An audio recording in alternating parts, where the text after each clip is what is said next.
अचानक अद्वैय के साथ इराव्या पार्टी में एंटर करती है। यह देखकर सबकी हैरानी का कोई ठिकाना नहीं रहता। रेचल की तो आंखें ही फट जाती हैं। ओ माय गॉड, इराव्या पार्टी में क्या कर रही है? ये पार्टी में कैसे आ गई? सच में वह बहुत ज्यादा हैरान थी। उसने उम्मीद भी नहीं की थी कि इराव्या पार्टी में आएगी। लेकिन जब उसने देखा कि इराव्या ने किस तरह से अपने हाथ को अद्वैय के बाजू पर लपेट के रखा है और उसके करीब होकर होठों पर मुस्कुराहट के साथ उसके साथ ऐसे चलकर आ रही है जैसे दोनों बहुत ही लवी डवी कपल हों और न जाने कितना प्यार है दोनों के बीच में, जबकि असलियत तो पूरा शहर जानता है। पर यहाँ तो कुछ लोग कुछ अलग ही नजर आ रहा था। दोनों को इतना पास और करीब देखकर रेचल की मुट्ठियां जोर से कस जाती हैं। इराविया की वजह से उसे सैलून में जो कुछ भी झेलना पड़ा वह अभी तक नहीं भूल पाई थी। कितनी बेइज्जती हुई थी उसकी। उसे एक दो कोड़े की स्टाफ की लड़की के सामने झुककर माफी मांगनी पड़ी थी। उस वक्त रेचल का मन कर रहा था कि इराविया को खींच के गाल पे थप्पड़ लगाए। वे दोनों पार्टी में अंदर चलकर आ रहे थे। कैलाशी विधा से बोली, ये लड़की यहाँ पर क्या कर रही है? विधा ने हल्के से अपने कंधे उठाते हुए कहा, पता नहीं मॉम, लेकिन अगर यहाँ पर आई है तो जरूर अपने साथ किसी मुसीबत को भी लेकर आई होगी। पर मुझे समझ में यह नहीं आ रहा कि इस लड़की को यहाँ पर बुलाया किसने है। मैंने तो हमारे मेहमानों को कॉल किया, यहाँ तक कि अद्वैय को भी आने के लिए कहा, लेकिन मैंने उसे यह नहीं कहा था कि साथ में इस मुसीबत को भी लेकर आए। फिर इसे यहाँ पर किसने बुलाया होगा? तभी पीछे से आवाज आई, मैंने इनवाइट किया है। कैलाशी और विदा पलट कर देखती है तो पीछे अखिलेश अग्निहोत्री खड़ा था। अखिलेश अद्वैय का पिता था। उसकी शक्ल देखकर साफ लगता था कि अद्वैय के ज्यादातर नाक नक्शे अपने पिता पर गए हैं। अखिलेश भी जवानी के दिनों में बहुत हैंडसम रहा होगा, क्योंकि उसके चेहरे का चार्म अब तक दिखाई दे रहा था। अखिलेश के चेहरे पर कोल्डनेस थी। सूट बूट पहने, बालों को परफेक्ट तरीके से सेट किए हुए वह आगे आता है। कैलाशी अखिलेश को देखकर बोली, क्या कहा तुमने? तुमने बुलाया इस लड़की को यहाँ पर, लेकिन क्यों? अखिलेश ने अपनी मॉम की तरफ देखकर कहा, मॉम, इराव्या अग्निहोत्री खानदान की बहू है, हम उसे क्यों नहीं बुलाएंगे? मैंने ही अद्वैय को कहा था कि वह अपने साथ इराव्या को भी लेकर आए।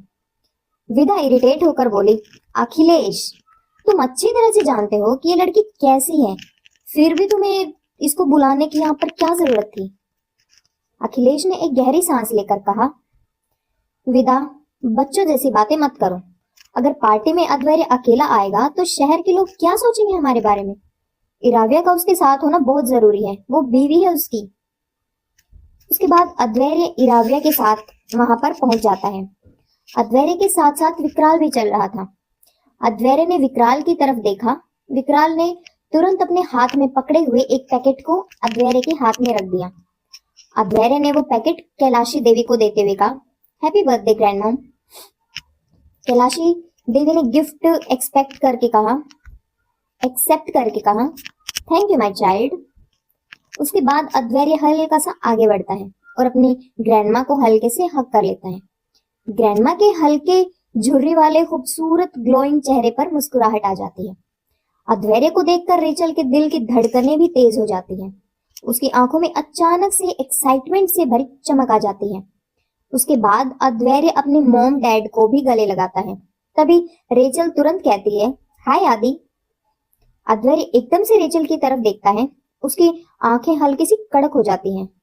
रेचल ने तुरंत रियलाइज किया और ना चाहते हुए भी मन मार कर वाक्य को पूरा करते हुए कहा, भैया।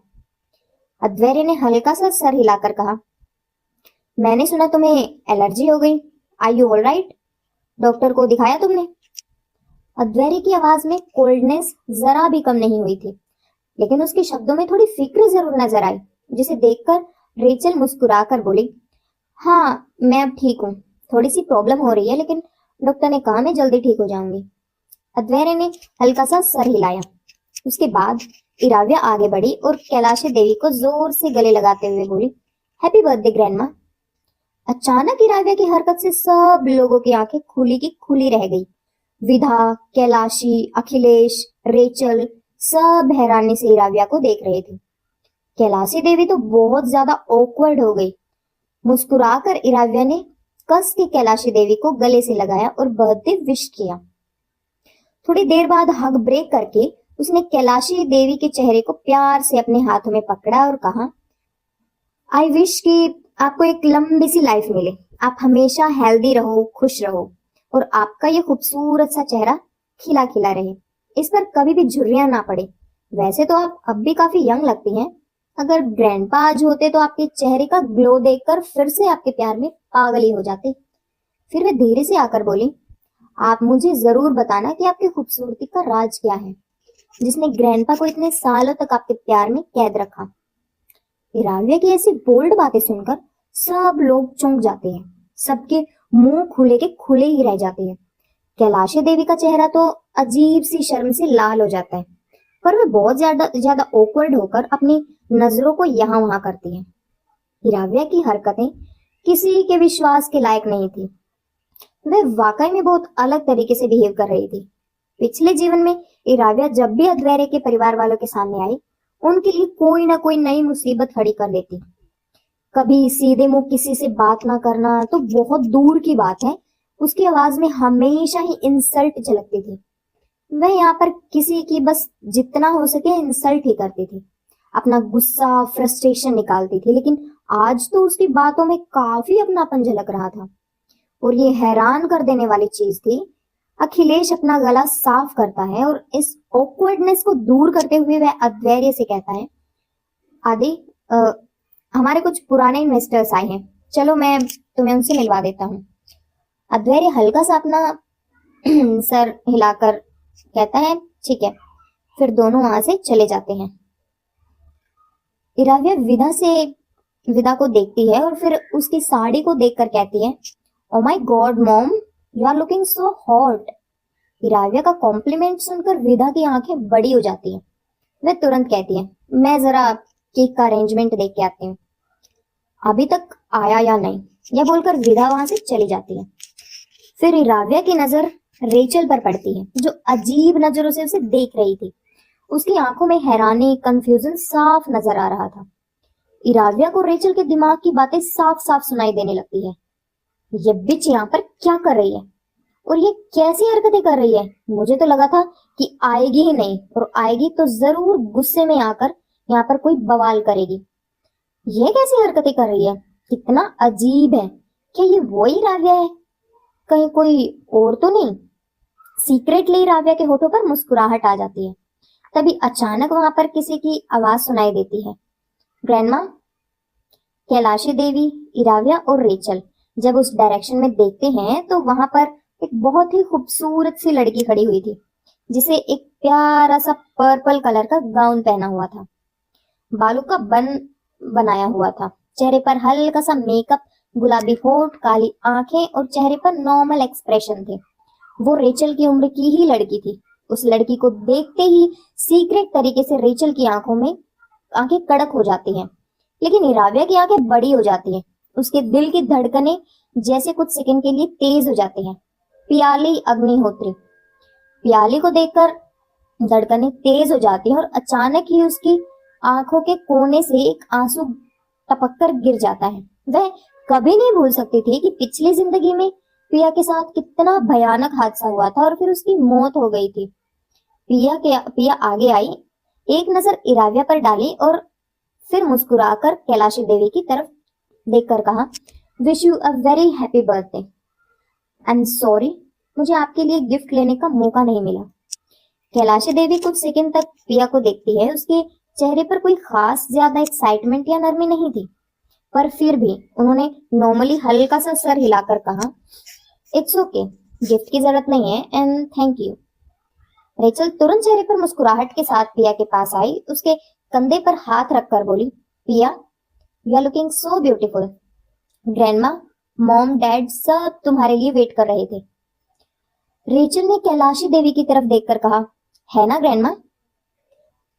कैलाशी देवी ने कुछ खास रिएक्शन ना देते हुए पिया से सिर्फ इतना कहा, आज बहुत बड़ी पार्टी है, बहुत सारे लोग आए हुए हैं, उम्मीद है कि तुम ऐसा कुछ नहीं करोगी जिसकी वजह से हमें शर्मिंदा होना पड़े। यह बोलकर एक गहरी सांस लेकर कैलाशी वहां से चली गई।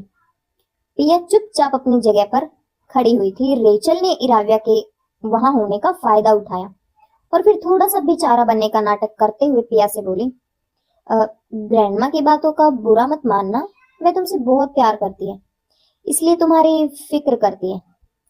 हम सब यहाँ तुमसे बहुत प्यार करते हैं पिया। पिया कुछ नहीं बोली, चुपचाप खड़ी रही। उसकी नजरें इराव्या पर पड़ी जो वहां खड़ी हुई थी। इराव्या ने अपनी नजरों को दूसरी तरफ कर लिया। आंखों की नमी को थोड़ा नॉर्मल करते हुए वह मुस्कुराकर पिया की तरफ अच्छी तरह से देखा और बोली, हेलो पिया, कैसी हो तुम? पिया ने हल्का सा सर हिलाया, मैं ठीक हूँ। इराव्या और पिया के बीच में ज्यादा बातें होती नहीं। पिया वहां से चली जाती है। रेचल इराव्या के पास चलकर आती है और कहती है, मुझे तो समझ में नहीं आता कि पिया ऐसी हरकतें क्यों करती है। वह इस परिवार की बेटी है, उसे अपने परिवार वालों के साथ प्यार से पेश आना चाहिए। मैं तो यही चाहती हूँ कि वह सबके साथ अच्छे से रहे, लेकिन वह है कि किसी से अच्छे से बात ही नहीं करती। शायद वह मुझे देखकर खुश नहीं है, क्योंकि मैंने इस परिवार में उसकी जगह ले ली। मुझे देखकर जरूर उसे बहुत गुस्सा आता होगा। वो मुझे बिल्कुल भी पसंद नहीं करती, मुझे पता है, लेकिन मैं तो फिर भी हमेशा उसका भला ही चाहती हूँ। आखिर वो मेरी बहन है। रेचल झूठ मूठ के आंसू ले आती है। इराव्या पिया को जाते हुए देखती है। उसके चले जाने के बाद वह अपनी नजरों को रेचल की तरफ देखती है। रेचल जानबूझकर ऐसी बातें करती थी। पिछले जन्म में तो उसे इराव्या से काफी ज्यादा सिंपैथी मिलती थी, लेकिन इस जन्म में इसकी भैंस की आंख। इराव्या रेचल से बोली, रिलैक्स, इतनी चिंता मत करो। फिर वह रेचल के कंधों पर हाथ रखकर बोली, वैसे तुम्हारी एलर्जी अब ठीक तो है ना? एलर्जी का नाम सुनते ही रेचल को बहुत गुस्सा आया, लेकिन वह उसे कंट्रोल करते हुए बोली, हाँ अब ठीक है, डॉक्टर ने कुछ मेडिसिन दी है जिस वजह से दर्द अब कंट्रोल में है और रैशेस भी जल्दी ही ठीक हो जाएंगे। मुझे तो समझ में नहीं आ रहा कि सैलून वालों ने मेरी बॉडी पर ऐसा क्या लगाया, मेरे पूरे शरीर पर लाल निशान हो गए। इराव्या ने कहा, अब इसमें उन लोगों की क्या गलती है? उन्हें थोड़ी ना पता था कि तुम किसी पर्टिकुलर चीज से एलर्जिक हो। शायद बॉडी मास में कुछ ऐसा इंग्रेडिएंट होगा जिससे तुम्हारी बॉडी को एलर्जी हो गई हो, इसलिए यह हालत हो गई।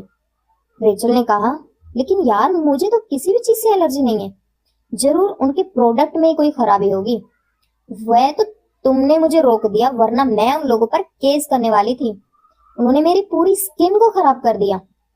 इराव्या अपनी आंखें रोल करते हुए बोली, कम ऑन रेचल, एलर्जी कभी भी पनप सकती है, उसमें क्या है? अब इसमें हम क्या ही कर सकते हैं?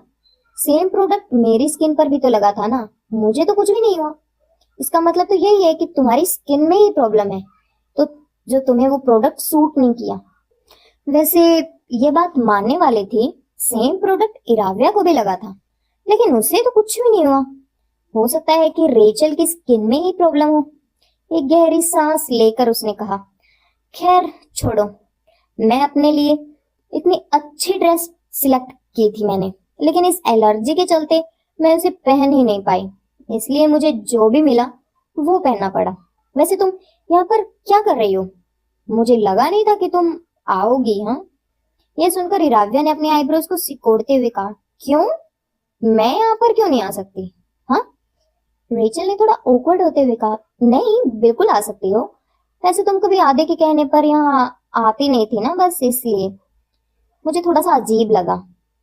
रेचल की बात सुनकर इराव्या ने मुस्कुराकर कहा, बहुत कुछ ऐसा है जो पहले नहीं हुआ, पर इसका मतलब ये थोड़ी ना है कि वो कभी नहीं होगा। हाँ, रेचल थोड़ा कंफ्यूज होकर बोली, क्या मतलब? इराव्या ने कहा, नहीं कुछ नहीं, मैं जरा अपने हस्बैंड को ढूंढ लेती हूँ, काफी वक्त से वो मेरे पास नहीं है, तो मुझे उसकी याद आ रही है। यह बोलकर इराव्या वहां से चली गई।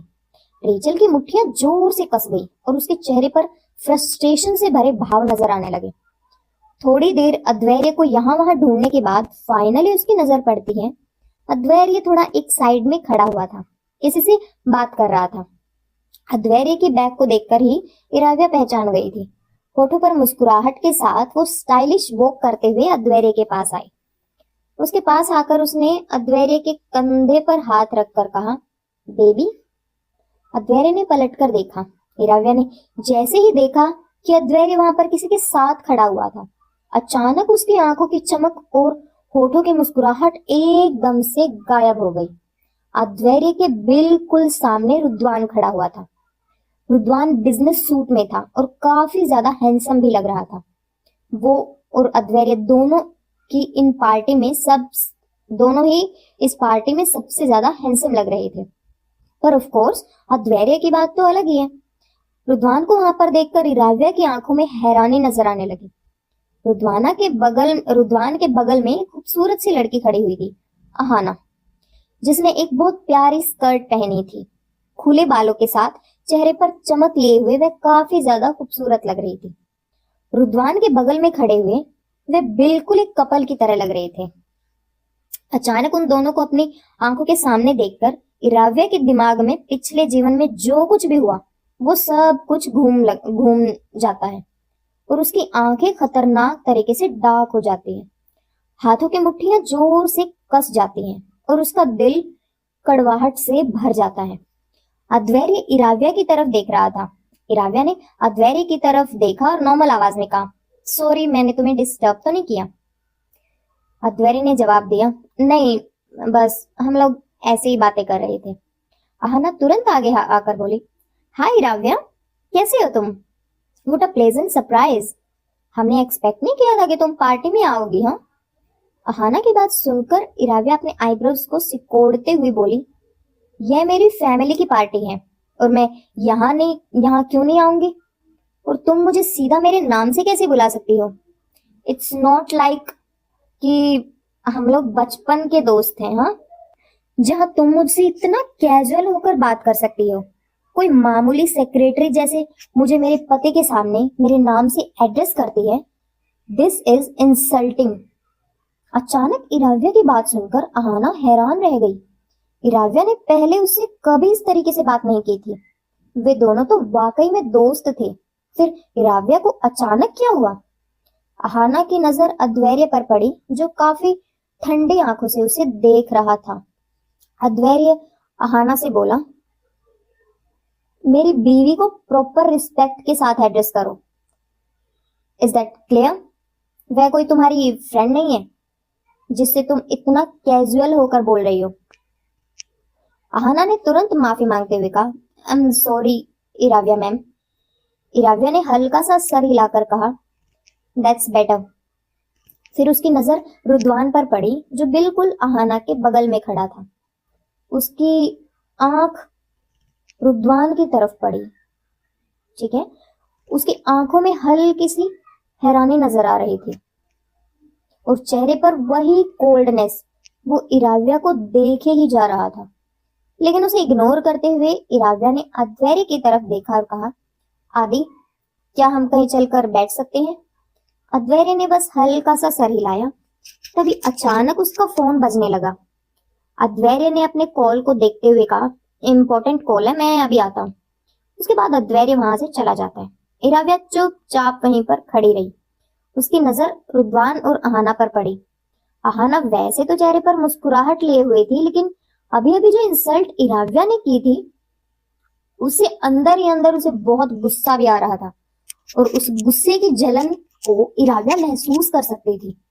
इराव्या अहाना से बोली, क्या तुम मेरे लिए एक ड्रिंक लेकर आ सकती हो?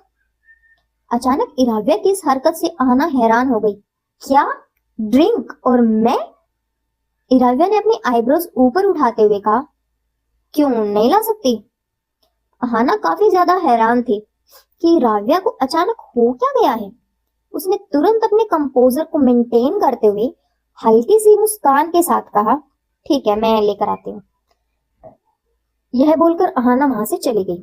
फिर एक सेकंड के लिए उसकी नजर रुद्वान पर पड़ी, जो चुपचाप खड़ा उसे देख रहा था। रुद्वान को देखते ही इराव्या की आंखें नफरत से ठंडी हो गई। उसे याद है कैसे पिछले जीवन में उसने उसे और उसके हस्बैंड को, यानी कि अद्वैर्य को, मार दिया। सिर्फ इस इंसान की मीठी बातों में आकर उसने अपने हस्बैंड को कितनी बार धोखा दिया। यह सोचकर ही इराव्या के बदन में आग लग जाती है। उसके हाथों की मुट्ठियां बहुत ज्यादा जोर से कस जाती हैं। रुद्वान सूट बूट में काफी हैंडसम लग रहा था। वह सहाय ग्रुप का सीईओ था और अद्वैर्य का बेस्ट फ्रेंड भी। लेकिन अब इराव्या समझ चुकी थी कि यह कोई अद्वैर्य का दोस्त नहीं है, बल्कि उसका सीक्रेट दुश्मन है जो आगे चलकर अद्वैर्य को ही खत्म कर देगा। और उसकी शुरुआत उसने इराव्या को अपने जाल में फंसाने से ही की थी। कुछ सेकंड तक दोनों वहां पर चुपचाप खड़े रहे। रुद्वान फाइनली अपनी चुप्पी तोड़ते हुए काफी गहरी आवाज में इराव्या से बोला, हाय इराव्या। उसकी तो आवाज सुनकर ही इराव्या को इतना गुस्सा आ रहा था कि वह उसके गाल पर खींच कर इतना जोर से थप्पड़ मारे कि इस आदमी के गाल पर उसके हाथ के निशान पड़ जाएं। उसकी आंखें गुस्से और नफरत से बहुत ज्यादा डार्क हो गई थी, लेकिन उसने रुद्वान से नजरें नहीं मिलाई। अपने पिछले जीवन में फिलहाल आज की पार्टी तक तो बस उसके और रुद्वान के बीच नॉर्मल दोस्ती चल रही थी। इस पार्टी के बाद से रुद्वान इराव्या को अपने प्यार के जाल में फंसाने की कोशिशों में लग जाता है और जल्दी ही वो इसमें कामयाब भी हो जाता है। इराव्या वहां से पलटकर जाने लगती है। इराव्या रुको। तभी अचानक रुद्वान उसके हाथ को अपने हाथ में पकड़ लेता है। इराव्या जब ये महसूस करती है तो उसकी आंखें बड़ी हो जाती हैं और अगले ही पल वह अपने दांत पीसने लगती है। रुद्वान का टच महसूस करके एकदम से उसके बदन में गुस्से की ऐसी लहर दौड़ जाती है कि वह पलटकर खींच के एक थप्पड़ बिना सोचे समझे रुद्वान के गाल पर जड़ देती है और रुद्वान हक्का बक्का रह जाता है। अचानक इराव्या के इतना जोर से थप्पड़ मारने पर रुद्वान हक्का बक्का रह गया। कुछ सेकंड तक उसे थप्पड़ की गूंज ऐसे एनवायरमेंट में गूंज उठी। वह तो अच्छा है कि लोग बाकी लोगों की भीड़ में लगे थे तो किसी ने देखा नहीं। रुद्वान आंखों में हैरानी और डिसबिलीफ के साथ इराव्या को देख रहा था। इराव्या की आंखें गुस्से से डार्क हो गई थी। तभी अचानक किसी की आवाज सुनाई दी, इराव्या। इराव्या और रुद्वान ने जैसे ही पीछे देखा, इराव्या का दिल तेज धड़कने लगा। पीछे अद्वैर्य खड़ा हुआ था। वह हैरान लग रहा था। अद्वैर्य चलकर आगे आया। इराव्या थोड़ी ऑकवर्ड हो गई। रुद्वान अपनी जगह पर चुपचाप खड़ा रहा।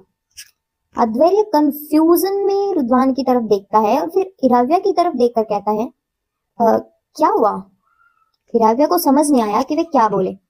बस रुद्वान का उसे टच करना उसे इतना ज्यादा गंदा लगा कि वह अपने आप को उसके गाल पर गर्मा गर्म तमाचा चेपने से रोक ही नहीं पाई। इराव्या को समझ नहीं आ रहा था कि वह अब क्या बोले।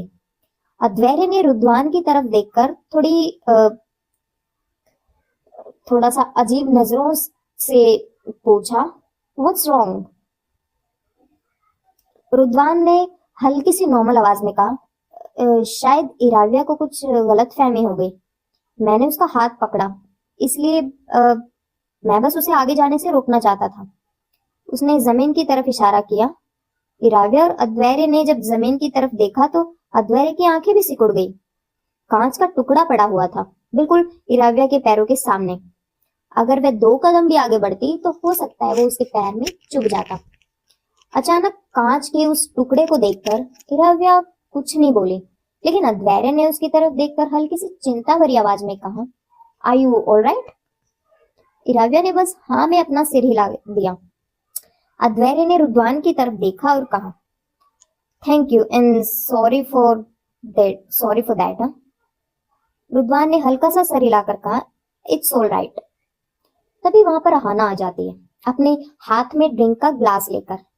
वहां पर पहुंचकर अहाना बड़ी ही पोलाइटली इराव्या की तरफ ड्रिंक बढ़ाते हुए बोली, मैम योर ड्रिंक। इराव्या ने अहाने की तरफ देखा। उसके बाद उसने उसके हाथों से ड्रिंक ले ली और फिर एक ड्रिंक अद्वैर्य की तरफ बढ़ाते हुए बोली, चले, मुझे यहाँ पर बहुत सफोकेशन हो रही है। अद्वैर्य हल्का सा सिर हिलाता है और रुद्वान की तरफ देखकर बोला, सी यू लेटर। रुद्वान बस हल्का सा अपना सिर हिला देता है।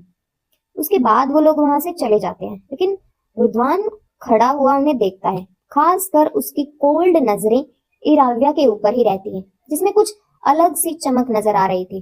तभी उसके बगल में खड़ी अहाना ने गुस्से भरी आवाज में दांत पीसते हुए बोला, ब्लडी बिच रूडी, देखा तुमने? उसने मेरे साथ किस तरह से बिहेव किया? उसने मुझे ऐसे ट्रीट किया कि जैसे मैं कोई वेटर हूँ। उसने मुझसे ड्रिंक मंगवाई।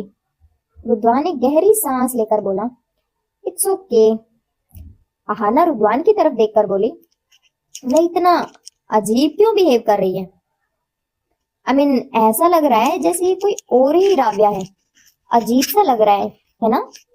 रुद्वान हल्का सा सर हिलाकर बोला, हाँ, अजीब तो लग रही है, और बहुत ज्यादा अजीब है। उसके बाद अहाना रुद्वान की तरफ देखती है। धीरे से उसके पास आकर वह उसके हाथ को अपने हाथों में पकड़कर बोली, लेकिन मुझे पूरा यकीन है तुम उसकी अटेंशन को ग्रैब कर ही लोगे। हमें तुम्हारे पेरेंट्स का बदला लेना है।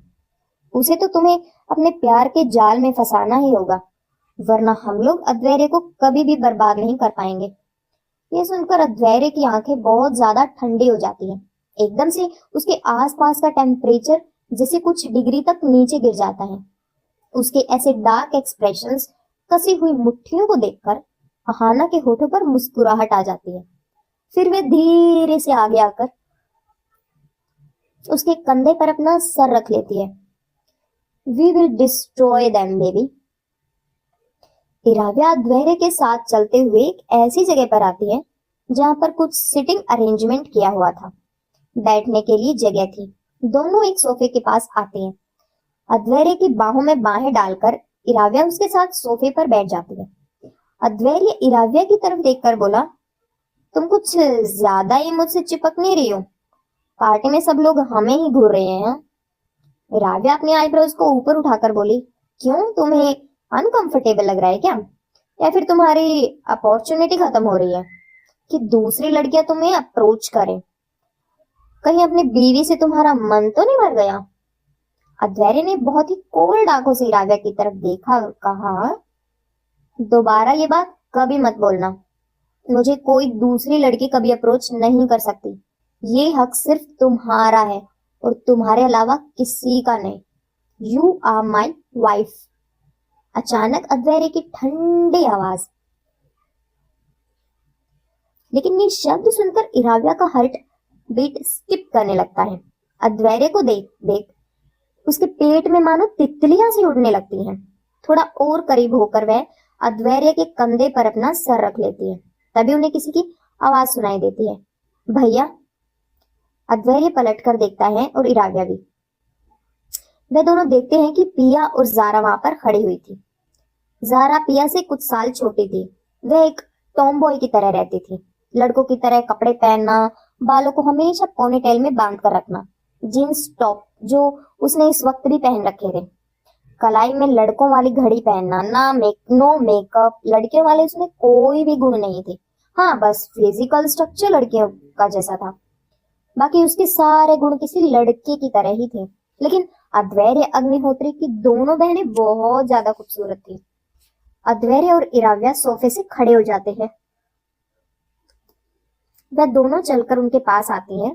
अद्वैर्य जैसे ही अपनी दोनों बहनों को देखता है, उसके कोल्ड एक्सप्रेशन जो कभी किसी को देखकर नरम नहीं होते थे, वह अचानक ही हल्के से नरम हो जाते हैं। उसके होंठ पहली बार हल्के से ऊपर उठते हैं और एक छोटी सी मुस्कुराहट को शो करने लगते हैं। फिर वह अपने हाथों को थोड़ा आगे की तरफ बढ़ाता है और उसके जेस्चर को देखकर दोनों मुस्कुरा देती हैं और उसके करीब आकर दोनों उसे दोनों तरफ से हग कर लेती हैं। तीनों भाई बहनों को एक दूसरे से हग किए हुए देखकर इराव्या के होठों पर मुस्कुराहट आ जाती है। यह होती है बहनें और यह होता है भाई। यह होता है भाई बहनों का रिश्ता, ना कि उस चुड़ैल रेचल की तरह जिसकी अपने भाई पर ही ऐसी घटिया नजर है। वाहियात लड़की। क्या हुआ अगर वह अद्वैर्य अग्निहोत्री की सगी बहन नहीं है? बहन तो है ना। अद्वैर्य से हग ब्रेक करके दोनों उसकी तरफ देखती हैं। अद्वैर्य पिया के गाल पर हल्का सा हाथ रखकर बोला, हाउ आर यू? पिया ने मुस्कुरा कर कहा, फिट एंड फाइन। आप कैसे हैं? अद्वैर्य ने हल्का सा सिर हिलाकर कहा, एज यूजुअल। उसके बाद उसने जारा की तरफ देखा और फिर उसे भी प्यार भरे दो शब्द एक्सचेंज किए। You okay? जारा ने मुस्कुराकर कहा, हाँ। आमे अपना सिर हिला दिया। इराव्या आगे आकर बोली, सिर्फ अपने भाई से पूछोगी कि वो कैसा है? मुझसे नहीं पूछोगी? दोनों ने इराविया की तरफ देखकर थोड़ा ऑकवर्ड हो गई। वे दोनों अच्छी तरह से जानते थे कि इराविया को इस परिवार के एक भी सदस्य पसंद नहीं करते और ना इराविया को पसंद है। इनफैक्ट इराविया ने अपने पिछले जीवन में पिया और जारा को भी नहीं छोड़ा था। उसे याद है पिछली लाइफ में एक बार उसने पिया को का जोर से हाथ पीछे की तरफ मोड़ दिया था, क्योंकि रेचल ने उसके सामने विक्टिम प्ले करते हुए कहा था कि पिया की वजह से उसे अद्वैर्य का बहुत बुरा बिहेव फेस करना पड़ता है। उसने हाथ को इतना जोर से मरोड़ा था कि पिया के हाथ में मोच आ गई थी और जारा से तो वह कभी बात ही नहीं करती थी। जारा भी उसे कुछ खास पसंद नहीं करती थी, इसलिए दोनों का आमना सामना कभी होता ही नहीं था। वे तीनों एक दूसरे की तरफ देख रही थी, लेकिन उन दोनों ने कुछ नहीं कहा। जारा अद्वैर्य की तरफ देखकर बोली, केक कटिंग का टाइम हो गया है भाई, बुला रहे हैं सब आपको, चले?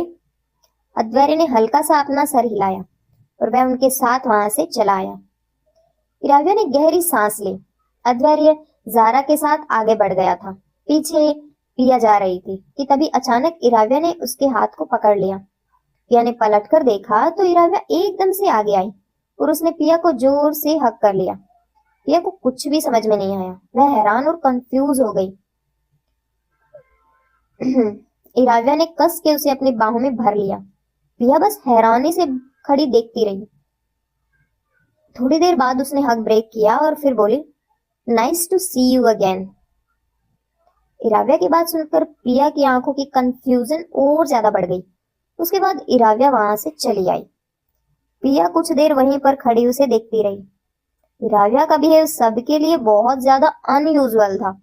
वह ऐसे नहीं थी जैसे आज दिखाई दे रही है। उसे वह सबकी नाक में इतना दम रखती थी, यहाँ कोई उन लोगों से पूछे, लेकिन आज तो कुछ ज्यादा ही अलग लग रही थी। जल्दी ही केक कटिंग की जाती है और सब लोग बर्थडे पार्टी को सेलिब्रेट करते हैं। इराविया अद्वैर्य के साथ बाकी मेहमानों से मिलने में बिजी हो जाती है और रेचल उन दोनों के साथ में देखकर अंदर ही अंदर जलने लगती है। तभी अचानक एक वेटर बगल से गुजरता है और गलती से उसका पैर लड़खड़ा जाता है। गिरने से तो वो खुद को संभाल लेता है, लेकिन उसकी ट्रे में रखा हुआ एक ड्रिंक का ग्लास अद्वैर्य के पैरों के पास जाकर गिर जाता है। Oh shit!